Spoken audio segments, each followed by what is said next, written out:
Lyon demain, le quart d'heure lyonnais, toute l'actualité chaque matin.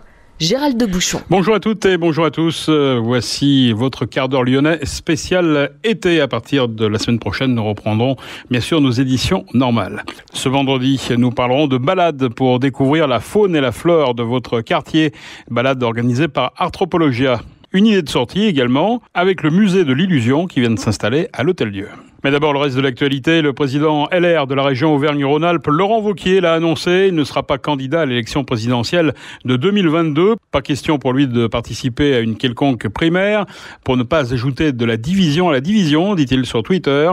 Être candidat à l'élection présidentielle, c'est une décision que l'on prend non parce que l'on a simplement envie, mais parce que c'est un moment où l'on se sent en situation de rassembler son camp et de réunir les Français. Je considère que pour moi, ce moment n'est pas venu, écrit-il. Et Laurent Wauquiez de s'inquiéter pour son camp.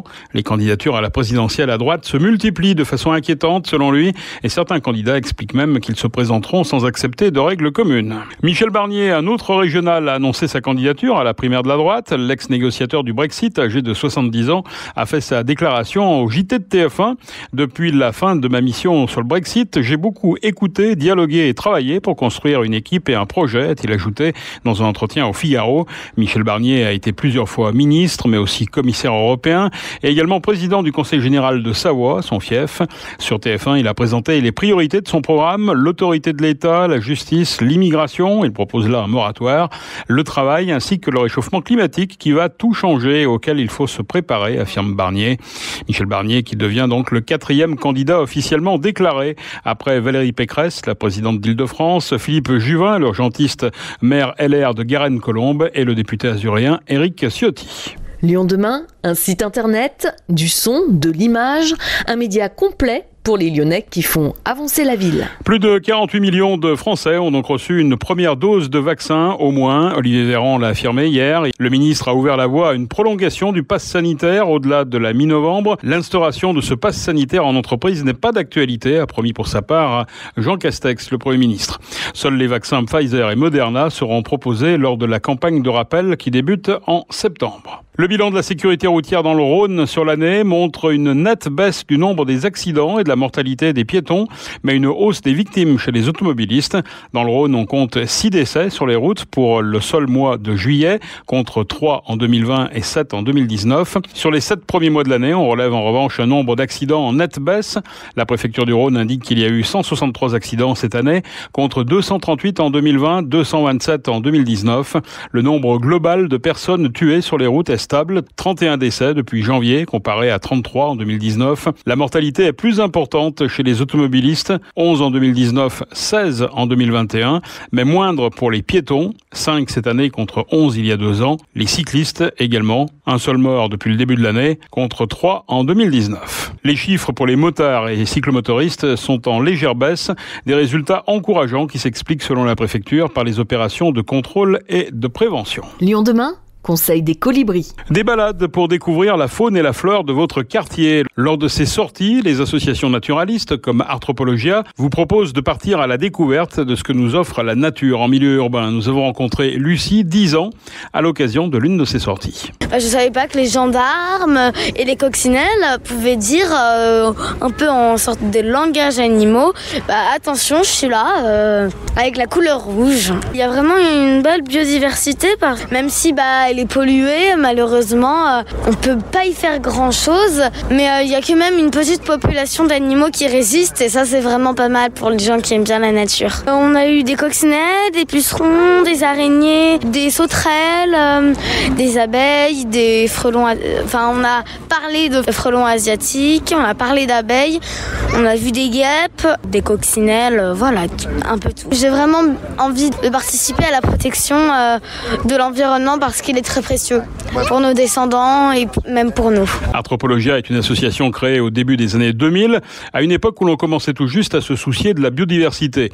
Aujourd'hui, elle compte une dizaine de salariés et de nombreux bénévoles. Leur mission, alerter, expliquer et proposer des solutions concrètes pour endiguer le déclin de la biodiversité. Nous avons rencontré Fabrice Lafont, un des animateurs d'Arthropologia, lors d'une balade au jardin des Girondins à Gerland. Alors l'idée, c'est de faire des balades avec le conseil de quartier de Gerland dans différents jardins déjà aménagés ou en cours d'aménagement pour faire découvrir un peu la biodiversité, que ce soit des plantes ou les arthropodes, donc les insectes notamment, aux participants, et que leur donner des idées notamment de gestion de ces espaces, de mise en place aussi d'aménagement pour favoriser la présence de la biodiversité, notamment des arthropodes, et entre autres là, le sujet du jour a été un peu orienté surtout sur les pollinisateurs. Alors qu'est-ce qu'on trouve là sur ces terrains, on peut dire un terrain vague, quand on commence à regarder de plus près et à faire effectivement un peu de fauchage au filet, on se rend compte très vite qu'il y a énormément de choses qu'on ne voit pas à l'œil nu, qu'il y a effectivement plus de plantes qu'on ne pense, ces fameuses mauvaises herbes mais qui ont toutes leurs usages, leur on va dire utilité, même si ce terme n'est pas forcément très approprié. Donc voilà, l'idée de ces balades, c'est de recentrer un peu le regard sur cette diversité tout à fait commune mais qu'on foule du pied sans forcément la regarder. Alors quelques espèces,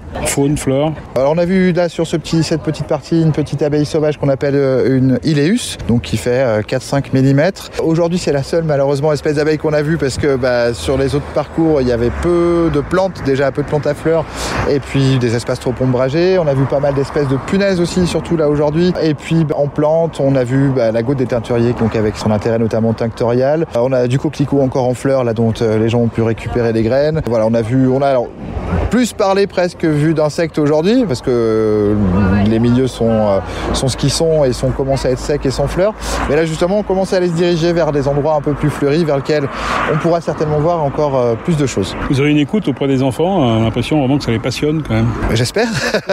En même temps j'allais dire le public est facile, on a tous été enfants et on a tous été je pense attirés par les petites bêtes, on s'en est éloigné par la suite. Donc on va dire c'est un public captif, relativement facile à convaincre en leur montrant les petites bêtes. Et puis surtout ce qui est amusant c'est d'essayer de vaincre certaines craintes et certaines peurs qu'ils peuvent avoir. Alors ça marche pas tout le temps mais quand ça marche c'est un vrai plaisir. On parle beaucoup de la nature en ville, ça existe vraiment ? Ça paraît antinomique de lier les deux mais oui, surtout dans des espaces qu'on laisse s'exprimer sans forcément que ce soit planté ou que l'humain vienne y mettre la main, sa patte. Donc oui, ça peut exister même si c'est pas la nature telle qu'on l'imagine. C'est des petits coins de nature et qui sont malheureusement trop peu nombreux et qui mériteraient d'être encore plus diffusés pour permettre de voir encore plus de choses. C'est important d'expliquer aux enfants tout ça ? Bien sûr, ouais, c'est essentiel. Si on leur forme le regard et des envies aujourd'hui, j'espère en tout cas que ça restera demain et qu'ils porteront un intérêt à ça dans le futur. Des conseils de spécialistes sont aussi prodigués pour la création et la mise en place d'hôtels à insectes ou de nichoirs à oiseaux. En ce qui concerne les balades dans le 7e arrondissement, elles ont été mises en place sous l'égide du conseil de quartier de Gerland. Plus généralement, les actions d'Arthropologia sont consultables sur le site internet de l'association. Le premier panneau photovoltaïque a été posé à Oel-Vallée. Une ombrière photovoltaïque a été posée en effet cette semaine au-dessus du parking du Groupama Stadium à Dessines. L'OL a signé en début d'année un accord avec Réservoir Son et Engie pour équiper Oel-Vallée de dispositifs solaires couvrant une surface de quelques 50 000 m², soit un équivalent de 7 terrains de foot. Cette production d'électricité verte équivaudra à terme à la consommation énergétique annuelle de 2500 foyers. Une idée de sortie à présent. Léna Ménager nous emmène du côté de l'Hôtel-Dieu où s'est installé récemment le musée de l'illusion. Je vous emmène aujourd'hui à la découverte d'une nouvelle idée de sortie en famille. Après Paris, le musée de l'illusion ouvre ses portes dans le 2e arrondissement, juste à côté de la chapelle de l'Hôtel-Dieu. Jeux de lumière, de miroirs, tout est fait pour fausser votre perception. Le musée se veut avant tout fun, pour éveiller les curiosités. Steven Carnell, responsable du musée de l'illusion à Lyon, nous fait visiter ce nouveau lieu. Alors c'est un musée qui est à la fois ludique et on y apprend plein de choses. C'est-à-dire que vous faites des petits délires tout en apprenant des notions de physique, de perspective et d'angle de façon à comprendre les illusions d'optique, mais pas que d'optique. Comment vous définiriez l'illusion pour les gens qui nous écoutent? Alors l'illusion, c'est d'abord c'est très chamboulant, d'accord? C'est finalement vos sens qui envoient des informations contradictoires au cerveau et votre cerveau a du mal à les interpréter. C'est surprenant. Et après on vous explique pourquoi. Et donc l'intérêt, c'est aussi d'intéresser les enfants à la physique, aux phénomènes physiques et à la géométrie? Alors, l'intérêt, c'est d'apprendre ces choses, tout ce qui est géométrique, visuel, optique, d'accord, tout en passant un moment agréable. C'est-à-dire que c'est pas théorique, on apprend par l'exemple et par l'expérience et par le sourire. Alors, est-ce que vous pouvez nous décrire l'œuvre devant laquelle on se trouve? Alors, ce sont les visages creux, où vous avez des têtes d'Einstein incrustées dans le mur et illuminées. Sauf que ces visages sont des visages concaves, c'est-à-dire creusés vers l'intérieur. Or, on n'a pas du tout l'habitude, nos yeux et notre cerveau n'ont pas l'habitude de voir des visages concaves, c'est-à-dire creusés. Donc, en fixant les yeux, le nez, le visage globalement du Einstein, votre cerveau va tout de suite interpréter ce visage comme étant convexe, c'est-à-dire vers l'extérieur, en volume vers l'extérieur. Donc ça, c'est le premier apport de l'illusion. Et le deuxième apport, c'est que puisque ce visage va sortir vers l'extérieur, alors les 9 visages vont vous suivre, comme la Joconde, en encore plus fort. Le jeu, c'est donc de parvenir à démasquer l'illusion et chacun a bien souvent une perception bien différente des œuvres, comme nous le raconte cette famille venue découvrir le musée aujourd'hui. Alors qu'est-ce que vous voyez et qu'est-ce que vous êtes censé voir sur cette œuvre? Du coup, si j'ai compris, je dois avoir 2 visages, mais j'ai du mal à les voir et non, ça y est, je les vois. Ok, en fait du coup c'est ça qui est assez marrant, c'est qu'il y a une partie blanche et une partie noire. De loin on dirait que c'est un vase et en fait quand on se concentre vraiment, on voit que dans le vase il y a 2 visages qui se dessinent. On voit bien avec le nez, etc. Donc ça a vraiment des formes humanoïdes. Mais il faut un petit peu de temps avant de le voir. Donc vous êtes venu en famille là pour ce musée. C'est quoi votre premier ressenti sur le musée? Perturbant. Mais sympa. Est-ce que vous voyez tous les mêmes choses en même temps? Non, des fois. Non, toi, Einstein, tu l'as vu tout à l'heure, alors que nous, on n'arrivait pas à le voir, et après, on l'a vu tous ensemble avec le téléphone. D'accord. Et c'est quoi, pour vous, l'intérêt de ces activités? Qu'est-ce que vous y découvrez? On est curieux là, on essaie de comprendre comment fonctionne l'illusion. Donc voilà, on s'interroge, on partage ensemble aussi, on rigole bien, parce qu'il y a plein de pièces super sympas. Le musée, situé 1 rue Bellecordière, est ouvert tous les jours de 10h à 20h et jusqu'à 22h les jeudis, vendredis et samedis. L'entrée coûte 18 € en plein tarif et 12 € pour les enfants de plus de 5 ans. Merci Léna. L'Olympique lyonnais, pas de surprise dans le groupe des 21 joueurs convoqués pour le déplacement à Nantes ce soir à 20h45. La première apparition de la recrue suisse Xherdan Shaqiri a confirmé. L'Olympique lyonnais sera toujours privé de Maxwell Cornet sur le départ. Le club ne fera pas appel non plus aux jeunes Castello Luqueba et Habib Keita. Sans surprise, après sa mise à l'écart, Marcelo n'est pas non plus dans ce groupe professionnel. Il s'est entraîné cette semaine avec la réserve. Et puis un mot de rugby en top 14. Le Loup joue son unique match de préparation ce soir à 20h à Issoire. Ce sera face à Clermont, club qu'il retrouvera d'ailleurs le 5 septembre à Gerland pour l'ouverture du top 14. C'est la fin de ce quart d'heure lyonnais. Merci de l'avoir suivi. Bon week-end, restez prudents et on se retrouve lundi.